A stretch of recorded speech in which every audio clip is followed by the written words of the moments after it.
Materiał ma charakter wyłącznie informacyjny i nie jest poradą inwestycyjną ani rekomendacją. Wszystkie decyzje finansowe podejmujesz samodzielnie i na własne ryzyko. Podaruj sobie i bliskim harmonię we wszystkich najważniejszych obszarach życia. Wybierz nasz wyjątkowy pakiet książek w promocji i odkryj, jak żyć pełniej. Odwiedź naszą stronę, link znajdziesz w opisie pod tym filmem. Cześć, Grzegorz z tej strony. Dziś opowiem Wam o czymś, co w ostatnim roku pozwoliło mi wejść na wyższy poziom wiedzy inwestycyjnej. A była to edukacja z Traderem21 i jego zespołem. Zapraszam na odcinek. Początek roku u wielu z Was wzbudza potrzebę zajęcia się swoimi finansami. Analizujecie poprzedni rok pod kątem zarobków i inwestycji i zastanawiacie się, jak to tym razem zrobić lepiej. Skąd to wiem? Bo sam robiłem dokładnie tak samo. Mam nadzieję, że ten odcinek Was zainspiruje do mądrych zmian w kwestii finansowej. Czy warto? Jak to robić i jakie lekcje można wyciągnąć z portfela doświadczonych inwestorów takich jak Trader21? Skupię się na moich wnioskach z ostatniego roku i tym, jak wpłynęło to na moje inwestycje. Z filmów inwestycyjnych wiecie, że moje podejście do rynku akcji było raczej sceptyczne. Po prostu nie chciałem tego robić. Kilkukrotnie wspominałem na filmach, że wolę inny rodzaj aktywów, dlatego też do tej pory inwestowałem tylko w nieruchomości, metale, kryptowaluty, ziemię i waluty obce. No i w ludzi, rzecz jasna, budując świetny zespół w mojej firmie. Metamorfoza nastąpiła u mnie w kwietniu 2024 roku podczas konferencji InvestCavs w Krakowie. Kiedy to prowadziłem debatę razem z Dawidem Kozią i Traderem21, nomen omen pod tytułem Metamorfoza finansowa rozpoczyna się w głowie. Trader21 w trakcie zapytał uczestników, kto z nich skorzystał w ciągu ostatniego roku z informacji, które podał na poprzednich kawsach. Zresztą posłuchajcie sami. Ja tu przygotowałem kilka danych i w tamtym roku Czarek zrobił prezentację i pokazał kilka elementów, kilka liczb. Ja tu przytoczę tylko kilka danych, co się wydarzyło w ciągu roku. W ciągu roku, zobaczcie. AVGO, tego nie ma na prezentacji, bo bardzo skrótowo chciałbym do tego podejść. Spółka AVGO Broadcom 116% w ciągu roku do przodu. ETF na półprzewodniki 73% do przodu. ASML, spółka na plus 46% do przodu. Bitcoin 135% do przodu. I tych elementów było dużo więcej, o których Czarek mówił w tamtym roku na prezentacji. I nie będziemy o tym teraz mówić. Była jeszcze jedna spółka, którą chciałem pokazać jako niezyskowna. To jest spółka 3M, ale tydzień temu, jak rozmawiałem o tym i analizowaliśmy, to ta spółka była praktycznie pod kreską. Dzisiaj ona ma 13% na plus. Dlaczego o tym wszystkim mówię? Bo teraz będzie do Was drugie pytanie. Kto z Was, będąc rok temu i widząc to wszystko, w ciągu roku zrobił jakieś ruchy z tą wiedzą i poprawił dzięki temu swoją sytuację finansową? Ręka do góry. Imponujące, ale zdecydowana mniejszość. 80% podniosło rękę na pierwsze pytanie, ale myślę, że gdzieś może 50% sali, 40% sali. Tak, dobry wynik. Ja również nie podniosłem ręki. Zauważyliście to pewnie? Dawid podniósł rękę. Czyli Dawid coś z tym zrobił, ja z tym nie zrobiłem. I właśnie o tym dzisiaj będziemy rozmawiać. Okazało się, że jedynie 60% miało ręce w górze. Oznacza to, że około 40% nic nie zrobiło z tymi informacjami, które trader podawał rok wcześniej. Bardzo mnie to zastanowiło, dlatego postanowiłem to przeanalizować. Widząc duże wzrosty w portfelu tradera, żałowałem później, że byłem tak mało aktywny w swoich inwestycjach, ponieważ skorzystałem jedynie z informacji, że szykują się wzrosty na złocie oraz kryptowalutach. Dlatego dokupiłem akurat tych aktywów. Po tej debacie zrozumiałem jednak, że mogę mądrzej lokować swoje oszczędności i że warto bardziej się otworzyć na wiedzę doświadczonych inwestorów i jeszcze mocniej dywersyfikować swoje środki. W podjęciu decyzji, żeby zacząć, blokowało mnie coś jeszcze. Stare założenia, że aby zainwestować w akcje należy poświęcić wiele godzin na analizę każdej spółki, a na to nie miałem ani ochoty, ani odpowiedniej wiedzy. Okazało się, że rozwiązanie miałem pod nosem, bo na portfelu tradera czekało na mnie ponad 200 przeanalizowanych spółek i funduszy ETF. Musiałem oczywiście poświęcić trochę czasu na czytanie tego, ale zaoszczędziło mi to mnóstwo czasu. Po debacie w Krakowie jeszcze bardziej ciekawiło mnie, co dokładnie trader ma w swoim portfelu i jakie faktycznie wyniki osiągają jego inwestycje. W 2024 roku jego główny portfel zrobił około 20% zysku. To co prawda mniej niż giełda w Stanach, ale znacznie więcej niż rynek nieruchomości w Polsce, który jest tak bardzo popularny w naszym kraju. W co zatem inwestuje Cezary Głuch? Sprawdziłem to. Jego portfele zawierają zazwyczaj ponad 30 aktywów, jednak część z nich już miałem, na przykład metale szlachetne czy kryptowaluty. Dlatego teraz najbardziej zainteresowały mnie konkretne spółki z rynku akcji, takie jak Linas Corp czy Polska Lubawa. Dlaczego akurat one? Pierwsza z nich, czyli Linas Corp, wydobywa metale ziem rzadkich, co daje jej przewagę w globalnym wyścigu technologicznym, który tylko się nakręca.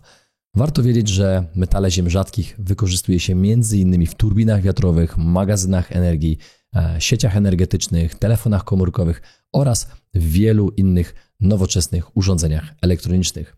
Z kolei Polska Lubawa produkuje sprzęt dla wojska, m.in. kamizelki kuloodporne, co wpisuje się w rosnące wydatki Polski na obronność.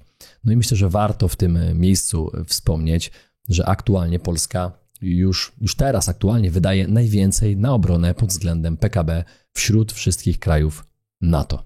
Kiedy po raz pierwszy zalogowałem się do portfela tradera, trafiłem na raport o polskich spółkach, który przygotował Marcin Kremiec.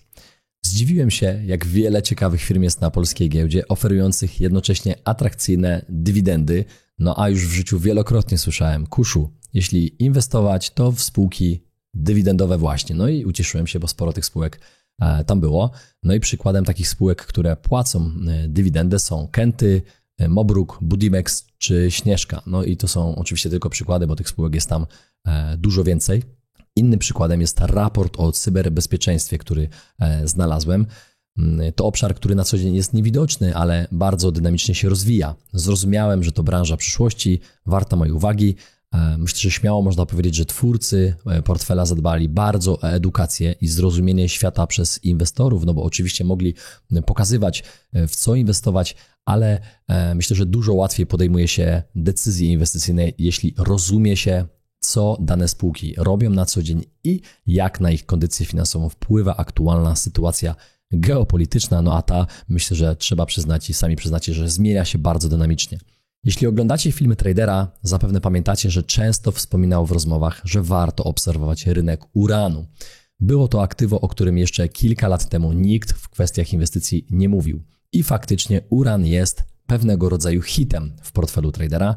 Podczas gdy większość inwestorów skupiała się na akcjach technologicznych, trader konsekwentnie inwestował w spółki związane z uranem właśnie. Patrząc na rosnący popyt na energię atomową, widać, że miał rację, miał na pewno nosa do tego.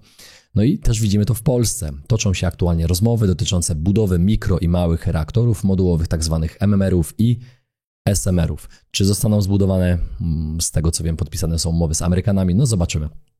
Bardzo ciekawie rozwiązany jest sposób komunikacji dla inwestorów. Każda nowa decyzja inwestycyjna tradera jest wysyłana mailem jako powiadomienie. W mailu można przeczytać, co nowego trader postanowił aktualnie kupić, ale co ważniejsze, dlaczego podjął taką decyzję. Pamiętam, jak dostałem takie powiadomienie o zakupie akcji Linas Corp. Zaciekawiło mnie, dlaczego trader wybrał właśnie tę spółkę. Po szybkim researchu odkryłem, że firma jest jednym z niewielu niezależnych producentów metali ziem rzadkich, co jest strategicznie ważne w świecie zdominowanym przez Chiny, które jak widać się bardzo mocno rozpychają na świecie w wielu kwestiach. A jakie trader ma zdanie o inwestycji w kryptowaluty?